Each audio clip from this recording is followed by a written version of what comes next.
Hey guys, Dave here. This is Game Fix Magazine, issue number 6 from April 1995. I picked it up from my FLGS, must have been about 2 weeks ago or so. They're selling it for $6.95 plus tax. I don't know where they got it from. Maybe they bought out someone's collection, but it's got a book from, a game from Joseph Miranda, and it called Redline, Korea, Potential Conflict in Korea. So I figured for $6.95 to get a game about future conflict in Korea, I mean, you can't beat that. So let's take a look inside.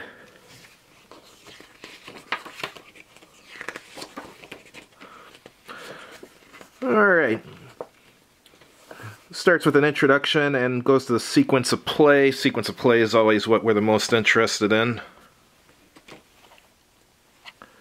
Reinforcement and replacements. This is on the communist player turn. Movement segment, combat segment, logistical segment, and then recovery segment. And then phase B is air power. Place all surviving UN air units plus air supply and air mobile move markers not located on the turn track in the available box in the UN air operations display. And then the UN assigns air units, and then the communist side performs air defense against UN air units. So it looks like Koreans don't really use much of their own aircraft in this unless I'm missing something, but that's okay, they don't have much of an air force. Or maybe they're, I think I know what they're doing. They must be using their aircraft as part of the air defense. Okay, that makes sense. And then surviving UN air units conduct assigned air superiority, ground attack, and interdiction missions. And then the UN player turn, which is a repeat of the steps before. And then game turn completion. Alright.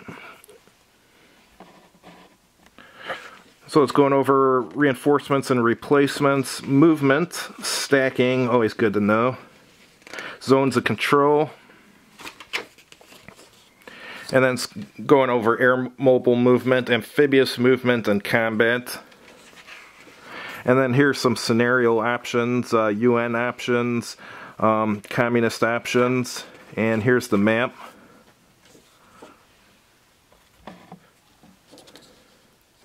Map looks okay. I played another Joseph Miranda Korea game. It was in Modern War Magazine. I think he made it with Tai Bamba. I really liked that one. I wish I still had it. Maybe I still have it. I can't find it though. Maybe it's packed up somewhere, but it was a good game.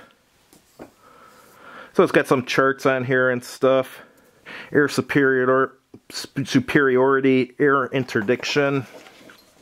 On the other side, it's got a probe chart, mobile chart, assault chart, communist air defense. I guess the communist player is supposed to be looking at that.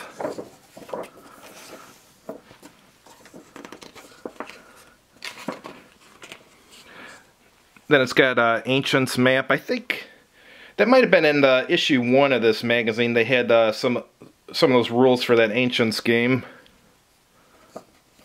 Alright, now it's talking about doing battle, the procedure for doing so, special terrain, and retreats and advance after combat. And there's a communist objective chart, UN objective chart, victory level chart. And it's talking about breakthroughs, logistics. Anytime the modern U.S. Army is involved, you have to talk about logistics since they're the masters of it. UN supply, communist supply, recovered units, and recovery, and air power.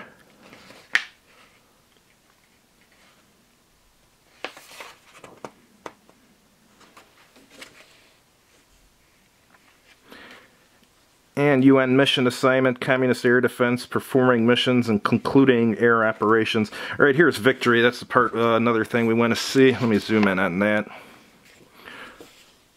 During the course of the game, players accumulate victory points for certain actions indicated on the objectives charts.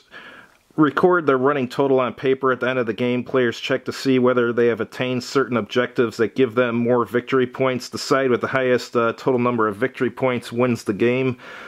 Subtract the loser's total from the winners. The victory level chart indicates what the extent of the victory is. So that's cool. Alright, it looks like it has a a separate page with some charts for the players, terrain effects chart. Here's the air operations display where you put available aircraft, ground attack, interdiction, reserve, close air support, and air superiority. And there's a communist status track, not sure what that's for. And combat results explanation on that part there.